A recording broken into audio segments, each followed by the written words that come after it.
누가복음 10장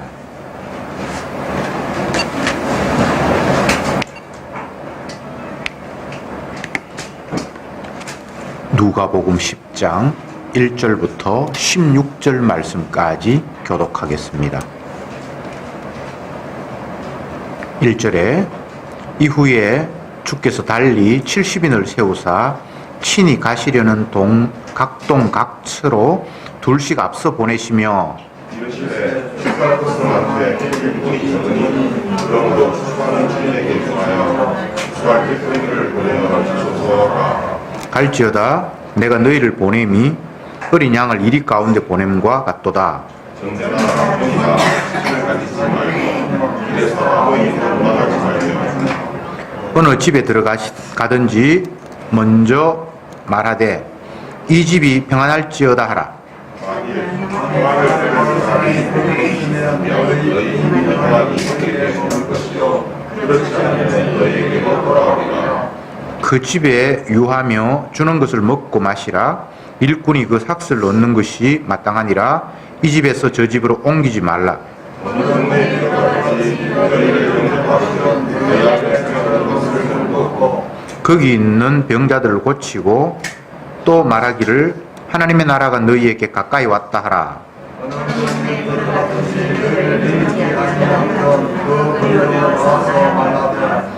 그 동네에서 우리 발에 묻은 먼지도 너희에게 떨어버리노라. 그러나 하나님의 나라가 가까이 온 줄을 알라 하라. 내가 너희에게 말하는 이 천사에서 너희 더 복되보다 견지시니라. 화 있을진저 고라시나 화 있을진저 베세다야 너희에게서 행한 모든 권능을 두로와 시돈에서 행하였다면 저희가 벌써 베옷을 입고 제에 앉아 회개하였으리라. 가버나오마 네가 하늘에까지 높아지겠느냐 음부에까지 낮아지리라. 너희가 하늘 행사하고 내가 하는 것이요 너희를 저버리는 자는 나를 저버리는 것이요 나를 저버리는 자는 나 우리를 저버리는 것이라 하시리라. 아멘. 예수님께서 70인을 불러서 예수님께서 가시려고 하는 그 동네에 사전에 둘씩 파견해서 복음을 전하게 하시는 그런 내용을 저희들이 읽었습니다. 예전에는 12제자를 둘씩 짝을 지어서 복음 전하도록 귀신 쫓아내는 능력과 병 고치는 그런 은사를 주시면서 보냈던 그런 일이 있죠. 이제는 그 범위를 확대해서 70여 명을 모집해서 그들에게 각 지역으로 다니면서 복음을 전하도록 하셨습니다. 그런데 오늘 말씀을 보면 추수한다 라는 이런 말씀을 하시면서 그들을 파견을 합니다. 복음을 전하는 것, 하나님의 나라가 가까이 왔다라고 하는 그 소식이 추수하는 행위이고, 구체적으로 말씀을 드린다면 알곡과 쭉정이를 분리하는 작업이다라고 본문이 이야기를 하고 있습니다. 우리가 아는 통상적인 추수는 1년 내에 농사지어서 그냥 그 농사지은 결과물들을 거두어 드리는 그 정도로 추수를 이해하고 있는데, 예수님이 말씀하시는 추수는 그것과 조금 포인트가 달라요. 나눈다, 분리한다는 차원이 있습니다. 그래서 알곡은 모아서 곳간에 드리고 쭉정이는 태워버리는 그런 상황, 그것을 추수라고 말씀을 하셨고 70인을 모아서 보내면서 그 작업을 너희들은 하는 것이다 라고 말씀을 하셨습니다. 그러면 예수님이 파송한 그 70명 그 사람들 입장을 생각하지 말고 그들이 전하는 복음을 들어야 할 대중들의 입장에서 추수를 한번 이해를 해보자고요. 좀 기분이 나빠요. 그냥 기쁜 소식을 전하면 우리에게 희망과 용기를 주는 그런 이야기를 전해주었으면 고맙겠는데 그런 것이 아니라 이제 내가 알과 죽전을 나누겠다 이런 식의 이야기를 하면서 달려온다면 가만히 있는 우리는 졸지 뭔가 분류되어서 이쪽 편인지 저쪽 편인지 나누어져야 될 그런 운명에 놓이게 되잖아요. 그래서 전도자 입장이 아닌 전도를 받는 대중들의 입장에서는 추수한다는 게 그렇게 썩 기쁜 소식으로는 들리지 않아요. 제가 시험에는 여러 번 도전해서 여러 번 떨어진 그런 경험이 있어요. 시험 발표하면 요즘은 뭐 인터넷으로 수험 번호 탁 치면 답이 나오지만 떨어졌는지 뭐 합격했는지 나오지만 옛날에는 그 시험 친 학교에 가서 합격자 명단을 쫙 수험 번호하고 붙인 걸 봐야 되거든요. 근데 그걸 볼 때 되면 항상 긴장할 수밖에 없잖아요. 합격 아니면 불합격. 아무리 열심히 준비한 사람이라도 그 현장 앞에 가면 긴장이 돼요. 혹시나 내가 합격자 명단에 내 이름이 없다면 어떡할까라는 그런 불안감이 있겠죠. 추수라는 게 그런 거예요.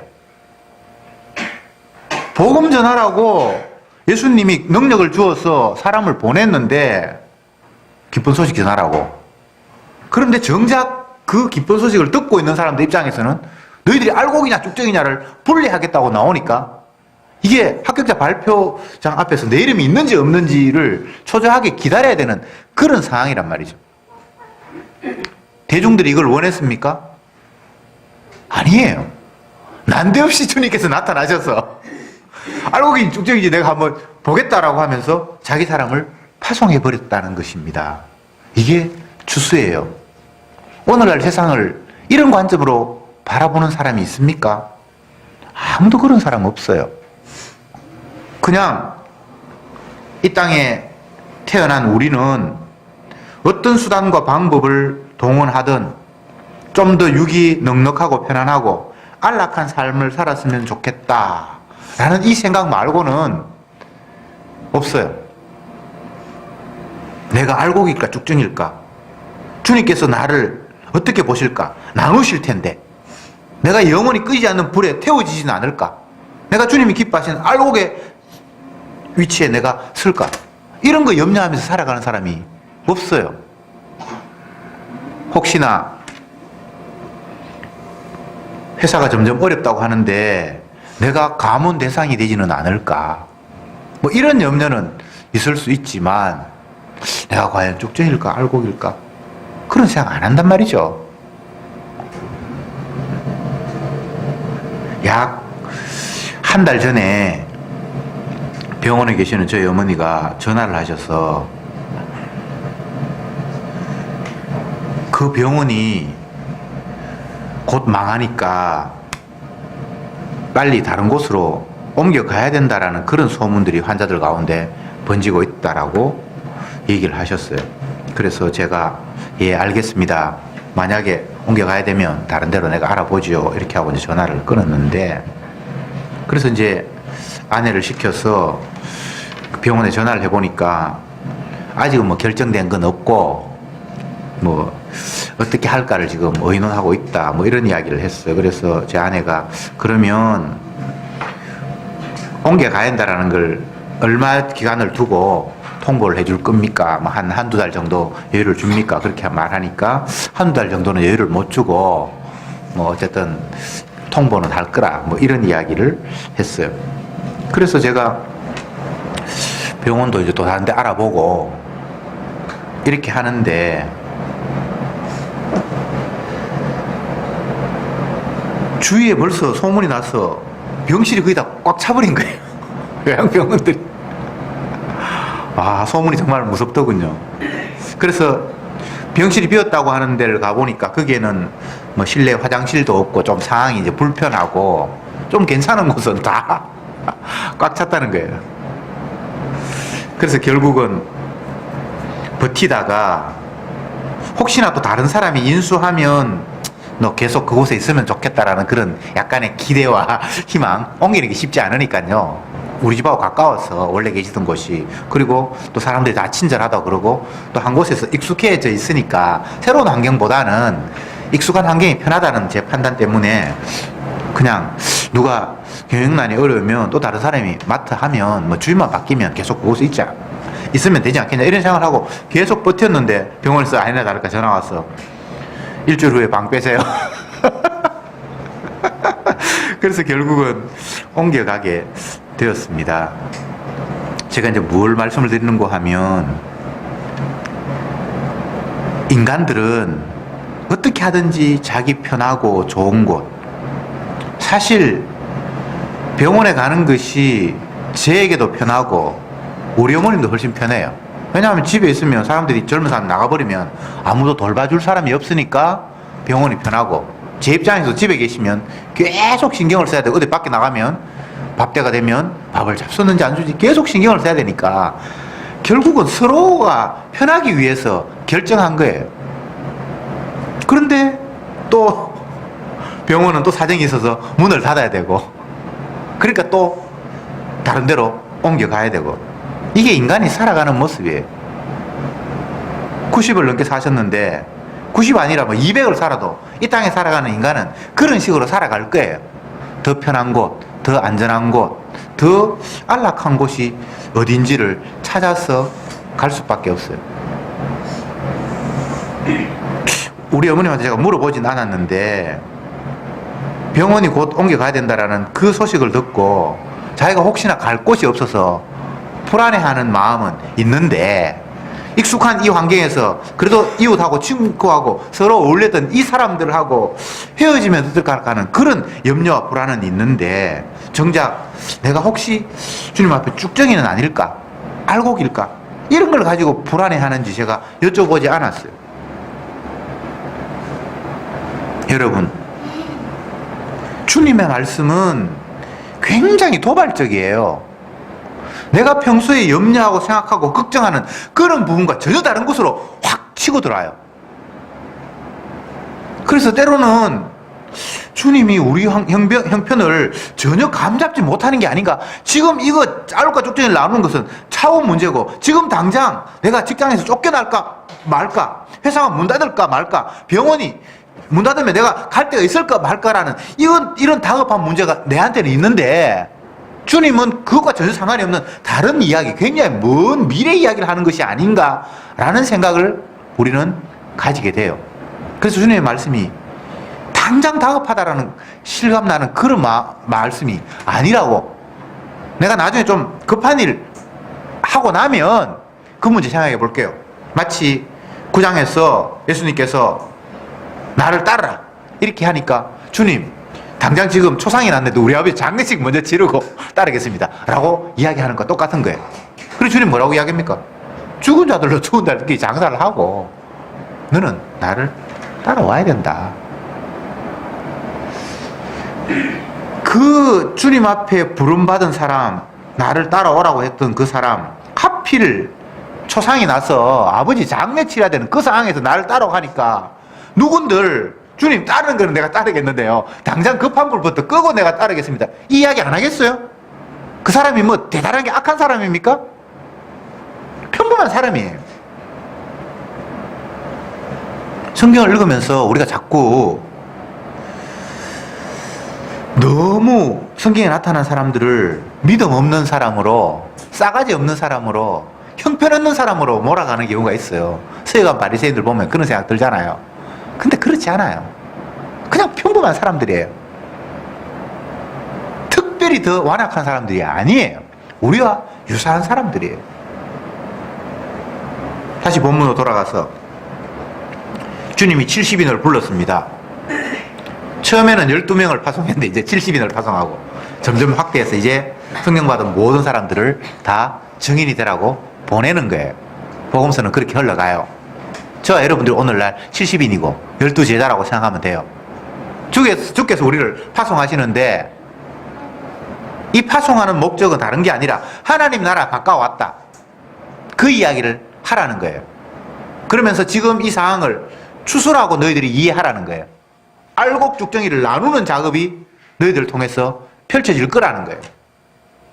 이걸 위해서 성도는 살아가고 지금도 존재하는 이유라는 거예요. 그것 외에 우리에게 다른 이유가 없습니다. 살아야 될 이유가 없습니다. 그런데 우리는 하나님 나라가 가까이 왔다라고 알과 죽정이를 나눠야 된다라는 그 이야기를 하기 위해서 살아가지는 않잖아요. 어떻게 하면 좀 더 안락하게 살까? 날마다 그 궁리하는 거예요. 이제 연초가 되었으니까 월급장이들은 어떻게 하면 세금 더 많이 안 뺏기고 환급 받을까? 뭐 이런 걸 염려한다든지, 또 임금 교섭 때가 되면 큰 기업들은 원래는 내 임금이 시간당 얼마나 더 인상되어서 나에게 돌아올지 뭐 이런 거 염려한단 말이죠. 그런데 그게 오늘 이 본문을 보면 얼마나 지금 엉뚱하게 우리가 살아가고 있는가를 확인할 수밖에 없어요. 주님은 자기 백성을 파송합니다. 각 동, 각 처로 보냅니다. 왜? 추수하라고. 물론 70인이 추수하는 건 아니에요. 추수의 상황을 설명하는 거예요. 알과 죽정이를 나눈다는 거예요. 좋은 고기, 나쁜 고기를 나눈다는 거예요. 그물 안에 들일 것과 그물 바깥으로 버릴 것을 이제 나눈다는 거예요. 이게 정확한 현실 이해이고 이것이 팩트입니다. 이걸 뭐 추상적인 이야기가 아니고 가상의 이야기가 아니고 이게 우리의 삶의 가장 절실한 삶이에요. 무엇을 먹을까 무엇을 마실까 염려하지 말라. 공중의 새도 먹이고 들에 핀 백합화도 내가 입힌다. 하물며 너희일까 보냐. 주께서 기르시나니 너희들이 염려할 게 없다는 거예요. 하물며 너희일까 보냐. 공중의 새도 들에 핀 백합화도 주님께서 친히 기르시는데 하물며 너희들을 내가 방치할 거라고 생각하느냐. 로마서 8장 32절 말씀에는 우리를 위해서 자기 아들을 내어주시니까 그 아들과 함께 모든 은사를 우리에게 주시지 않겠느냐? 사도 바울이 그렇게 묻고 있는 거예요. 생명 주신 분이 다른 거 안 챙겨주겠니? 라고 이렇게 묻는 거예요. 그러면 이제 이 말씀을 듣고 반발심이 생기죠. 주님이 생명 주신 건 모르겠는데 왜 내한테 이렇게 어려움을 주십니까? 뭐 감기도 걸리고 뭐 자녀들은 뭐 어떤 문제도 있고 뭐 우리 직장에 어떤 문제가 있고 다 해결해 주지 않았잖아요. 내가 기도했는데 내가 바랐는데 원했는데 이렇게 반발하겠죠. 그런데 주님이 주시는 은사라는 것은 우리의 육의 필요를 위해서 채워준다라는 이야기가 아니라 증인으로 추수꾼으로 파견될 때에 거기에 필요한 모든 것들을 은사로 주신다는 거예요. 추수꾼 노릇하는데 하나님 나라가 가까이 왔다라고 증인 노릇하는데 결핍 사항이 없도록 다 채워주신다는 이야기예요. 내 먹고 사는데 결핍한 게 채워주는 게 아니고 생명을 주신 분이 뭐가 아까워서 안 주시겠습니까? 그건 아니에요. 컴퓨터에 보면 뭐 바이러스 치료하는 프로그램도 있고 뭐 알약 같은 거 있고 뭐 안철수 뭐 그런 게 있는데 최적화 이런 게 있어요. 최적화 그런 거 있죠, 그죠? 네. 제가 잘 모르는데 주님은 자기 백성들을 자기 영광을 드러내는 일에 최적화 시켜놨어요. 여러분들이 볼 때는 여러분이 초라하고 별 볼 일 없고 내가 결핍이 너무 많아서 이거 채웠으면 좋겠다 저거 채웠으면 좋겠다라는 그런 욕망이 덕지덕지 끝없이 내게 다가오지만 주님의 관점에서는 최적화 시켜놨어요. 더 필요도 없고 덜 필요한 것도 아니에요. 주님은 바보가 아니에요.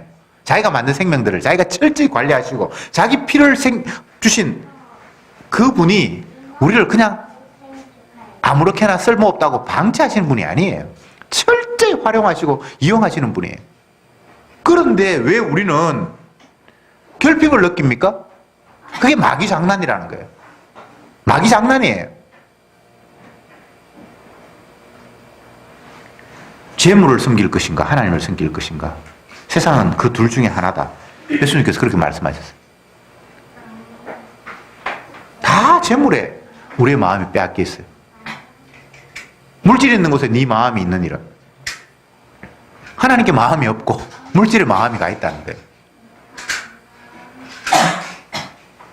그러니 얼마나 우리가 현실을 현실대로 바라보지 못하고 마귀가 우리를 유혹하는 전혀 현실이 아닌 엉뚱한 현실, 유토피아를 머릿속에 계속해서 그리고 있는 거예요. 그래서 그것이 목표가 돼서 그쪽을 향해서 나도 모르게 달려가는 거예요. 중학교 국어 교과서에 그런 건 옛날에 있었던 기억납니다. 산 너머에 뭔가가 있다고 이야기를 하니까 산을 넘어보는 거예요. 그러면 그 산 너머에 또 뭐가 있다라고 이야기하는 거예요. 그게 인간의 모습이에요. 산 너머 아무것도 없어요. 우리가 기대하고 희망하는 것이 때가 되고 시간이 지나면 올 거라고 자꾸 생각하잖아요. 학교 다니는 학생들 같으면 졸업하면 뭔가 일이 일어날 거라고, 내가 기대하는 일이 일어날 거라고 생각을 하잖아요. 또 결혼하면 뭔가 새로운 삶이 펼쳐질 거라고 생각하고, 부모 같으면 자녀 교육 다 시키고 출가시키면 이제 좀 뭔가 한가한 삶이 있을 거라고 생각하고, 직장생활 하는 사람은 이제 내가 은퇴하면 내가 원하는 일을 뭔가 하면서 여러운 삶을 살 거라고 생각을 하고, 계속해서 미래에 나의 기대와 희망을 자꾸 담아두는 거예요. 그런데 막상 내가 원했던 그 시간이 오면 아무것도 바뀌는 게 없어요. 그게 마귀의 환상이에요. 그건 팩트가 아니에요. 주님이 말씀하시는 현실은 이미 알곡과 죽정이를 나누기 시작을 했고, 알곡은 모아 곳간에 들이고 죽정이는 끄지 않는 불에 던진다라는 것이 우리에게 주어진 현실이에요. 죽정이가 되어서 불타면 끝납니다. 중환자실에 누워서 언제 생명이 끝날지 모르는 할딱거리는 그 생명에게 그의 미모가 어떻고 그의 재력이 어떻고 그가 옛날에 어떤 직책을 가졌고 그거 묻는 사람은 아무도 없어요. 그렇지 않습니까? 우리는 주님이 이건 알고 이건 죽정이라고 나누는 그 시점에 놓여 있는 인생들이에요. 그런데 뭘 내가 얼마나 가졌고 앞으로 얼마나 가질 것이고 누구하고 친하고 누구하고 삐졌고 너무나 엉뚱한 일에 현실감 없이 살아가는지 오늘 본문을 보면 한심하기가 짝이 없어요. 그런데 또 본문에서 재미있는 이야기가 있는 것이 예수님께서 70인들을 능력을 주셔서 파송을 하면서 하시는 말씀이 내가 너희를 세상에 내보내는데 마치 양을 이리가 있는 늑대가 있는 곳 가운데 보내는 것과 같다. 이렇게 말씀하셔요. 이게 어떤 의미입니까? 추수꾼이 되어서 주님의 말씀을 전하고 하나님 때가 가까웠다. 지금 알과 죽정을 나누는 때가 되었다라고 말하게 하기 위해서 자기 백성을 보내는데 그 상황이 마치 늑대가 우글거리는 곳에 양을 보낸 것과 같다는 거예요. 쉽게 이야기하면 세상이 그런 말하는 그런 사고를 가지고 너희들에게 다가오는 그들을 가만두지 않을 거라는 거예요. 복음 전하는 일이 말로 그냥 내뱉으면 쉬울 것 같은데 그 반응이라는 게 이게 지금 엄청난 거예요. 십자가 복음을 전하면 그냥 뭐 듣고 있질 않아요. 너무 분노하고 화를 내고 잡아먹을 듯이 달려드는 것이 복음의 내용이에요. 예수님이 왜 죽음을 당했습니까? 인간들이 듣기 싫은 소리. 죄인이라 그러고, 너희들은 지옥 가야 된다 그러고, 너희들이 하는 행동은 어릴 때부터 악하다고 그러고, 스스로 인간들이 하나님 말씀에 순종하면서 이건 나름대로 하나님 앞에 인정받을 수 있고 선이라고 생각하는 그것마저도 완악한 죄악이라고 지적을 해버리니까 견딜 수 없어서 예수님을 잡아 죽인 거예요. 복음이 그런 거예요. 복음을 전하면 복음 듣기 위해서 왔다고 하는 교인들마저도 싫은 거예요. 목사님 맨날 죄인 타령하고 성경에 그것밖에 없는 거 아니잖아요. 주님의 은혜로 복 받아서 뭔가 잘 되고 이런 얘기도 좀 하고 희망적인 소식을 좀 줘야 되는데 날마다 입만 열면 죄인이라 그러고 저주받을 인생이라 그러고 알고 죽중이를 나눈다 그러고, 왜 성경을 외눈처럼 그런 것만 콕콕 빼서 봅니까? 그런 이야기 하는 사람들 있잖아요. 그러다가 도저히 못 견뎌서 에이씨 그러면서 떠나가는 사람도 있고,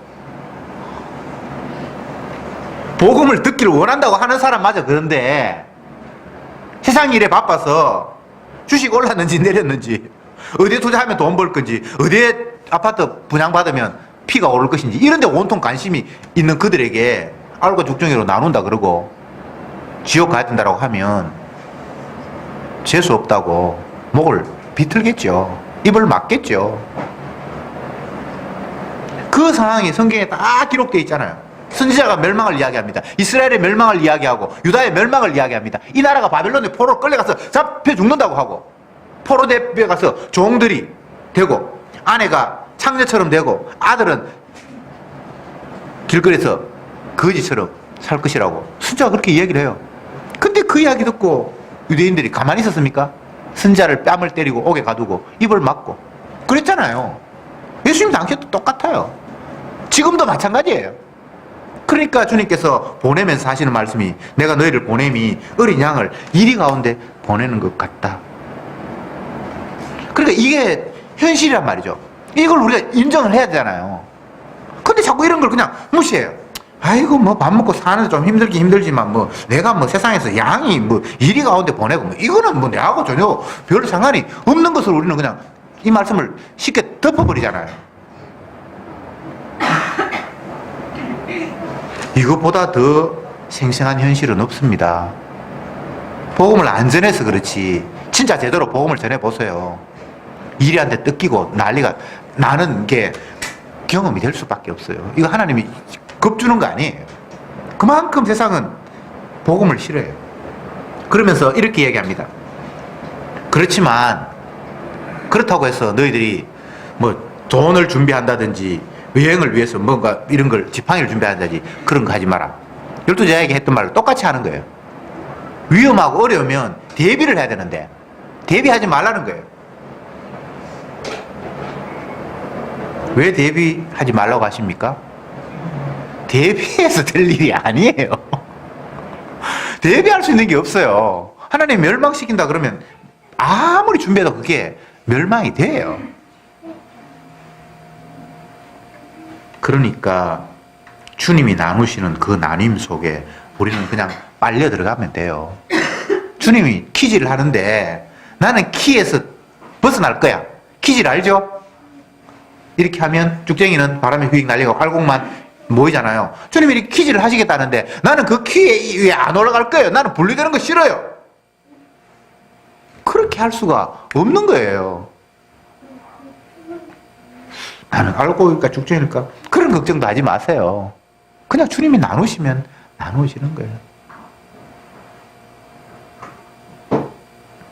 그러면서 또 하는 이야기가 네가 복음을 전하고 알곡과 죽정이가 나눠진다는 그런 이야기를 할 때에 네 말에 귀를 기울이면서 너를 영접하는 사람도 있을 것이고 또 배척하고 밀어내는 사람도 있을 것인데 영접하는 사람이든 배척하는 사람이든 똑같이 말하라고 해요. 하나님의 나라가 너에게 가까이 왔다. 이 이야기를 배척하는 사람에게도 하고 영접하는 사람에게도 똑같이 하라고 성경에서 말씀하셨어요. 우리가 전해야 될 내용은 하나밖에 없습니다. 예수님이 십자가에 피 흘리셨습니다. 그 피가 우리의 죄를 위한 피 흘리셨습니다. 믿든 안 믿든 그것만 증거할 뿐이에요. 안 믿는 사람에게 이 이야기하고 믿는 사람에게 저 이야기하고 그런 게 아니에요. 정의는. 그냥 하나님 나라 가까이 왔다는 거예요. 결국 이 이야기는 이것은 예수님께서 십자가 지시기 전이니까 이제 곧 예수님께서 십자가 지신다는 이야기를 하는 거예요. 오늘 신약에서는 예수님 십자가 졌습니다. 우리 죄를 위해서 예수님이 피를 흘렸습니다.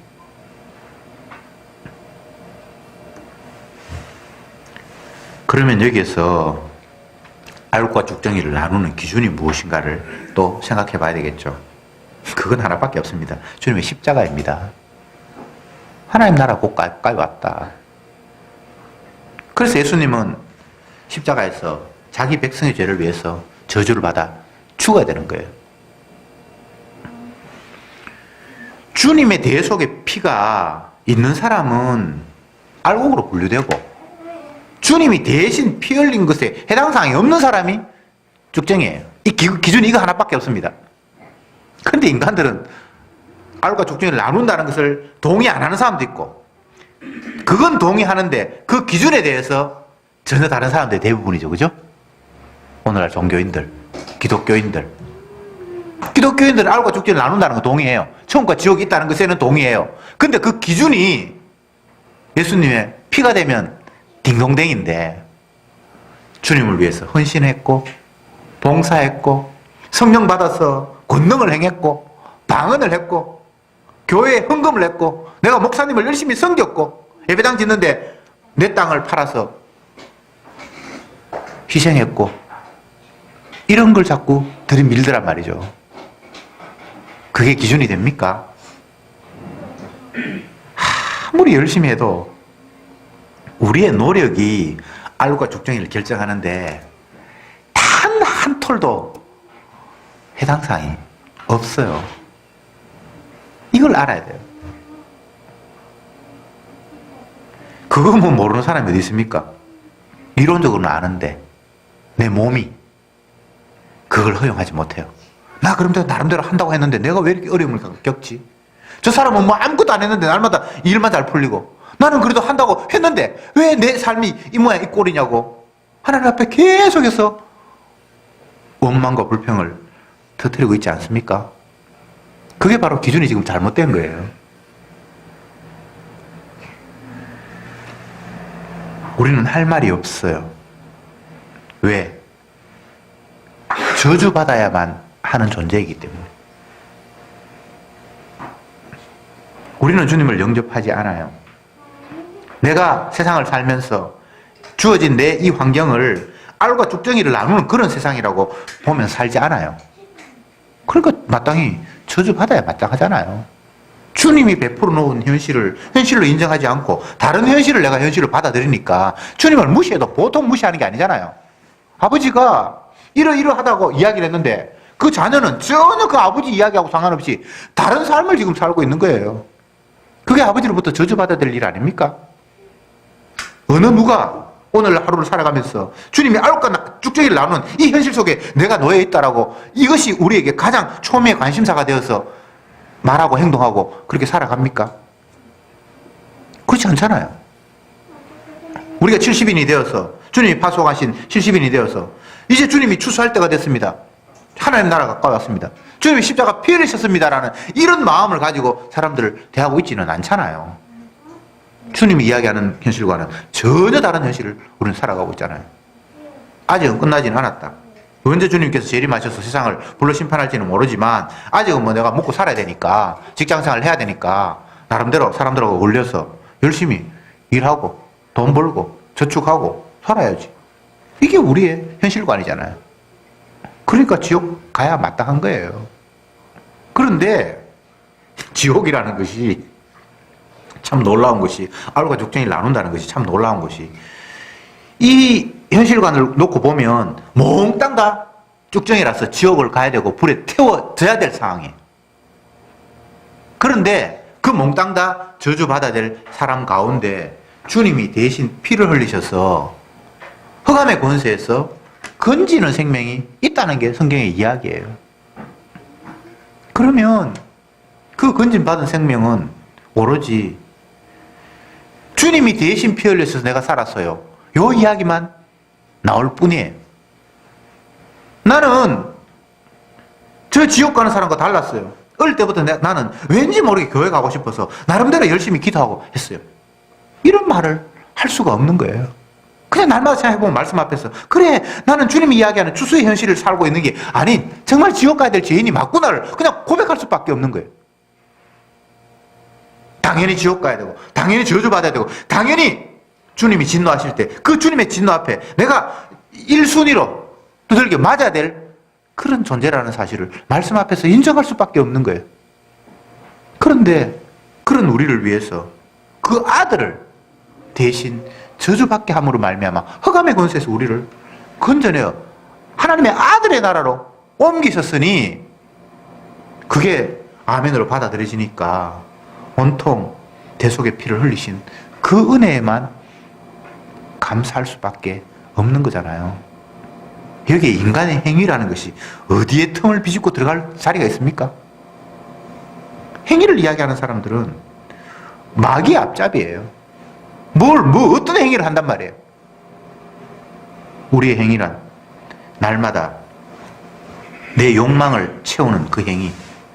쓰레기 같은 것을 계속해서 모어서 내 소유를 점점 더 늘려가는 그 행위 말고는 인간에게는 아무런 다른 행위가 없어요. 남을 위해서 퍼준다고요? 그게 자기를 모으는 거예요. 교묘하게. 어떤 인간도 자기의 소유를 늘리는 곳에서 한치도 벗어나는 행동을 할 수가 없어요. 어린아이들 모래 위에 깃대 꼽아놓고 서로 누가 모래를 많이 가져가는가 싸움하는 거 있잖아요. 그냥 그거예요. 고상하고 그것밖에 없어요. 누가 내 소유 더 많이 차지하냐. 너와 내가 싸웠어. 네 소유가 많냐 내 소유가 많냐. 이 세상은 그런 거예요. 우리는 거기에서 한치도 벗어날 수도 없어요. 그래서 우리는 마땅히 지옥이 우리에게 합당한 거예요. 주님의 심판에 마땅한 거예요.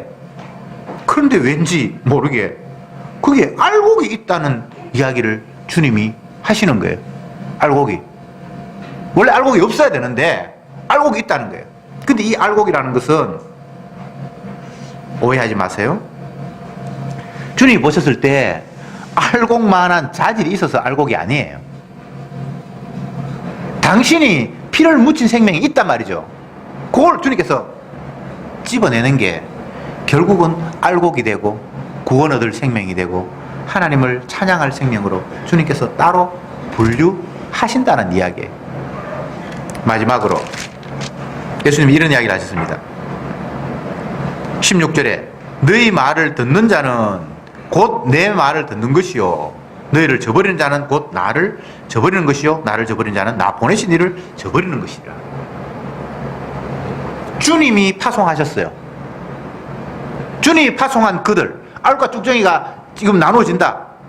이미 도끼가 나무 뿌리에 놓였다. 또 오늘 본문을 이야기하면 하나님 나라 가까이 왔다. 오늘 이 시대로 말하면 주님이 십자가에서 피 흘리셨습니다 라는 이 말을 받아들이고 영접하는 사람은 주님의 말씀을 받아들이는 거고 그거 거부하는 사람은 예수님을 거부하는 것이고 예수님을 보내신 하나님을 거부하는 것이다 라고 이렇게 이야기하고 있어요. 왜 네 말 거부하는데 왜 하나님을 거부하는 거니? 너하고 하나님하고 똑같아? 이런 식으로 시비 붙을 수 있는데 개소리 하는 거는 다르지만 주님의 십자가를 이야기하는 것은 주님의 말씀을 하는 거예요. 그래서 그걸 거부하면 주님을 거부하는 거예요. 그 말한 사람을 거부하는 게 아니라는 게 성경의 논리잖아요. 그래서 십자가 이야기를 할 때는 주님의 증인으로서 내 이야기가 아닌 내 이익과 상관이 없음 주님께서 하게 하셔서 말하는 거예요. 그래서 그 말은 가볍게 들을 수 있는 이야기가 아니에요. 비록 저 사람이 초라하고 아무것도 아닌 나약한 자라 할지라도 그 입에서 십자가를 이야기하면 그건 주님의 입에서 나오는 이야기로 받아들여야 된다는 것이 성경의 말씀이에요. 인간은 아무것도 아니에요. 그러나 그 아무것도 아닌 인간에게 보혈의 피가 덮어 씌웠다면 그건 주님의 것이에요. 그래서 그는 온전히 주님을 드러내는 증인, 하나님이 그를 통해서 기뻐 영광 받으시는 그런 존재로 주님이 활용하시는 거예요. 내가 되고 말고의 문제가 아니에요.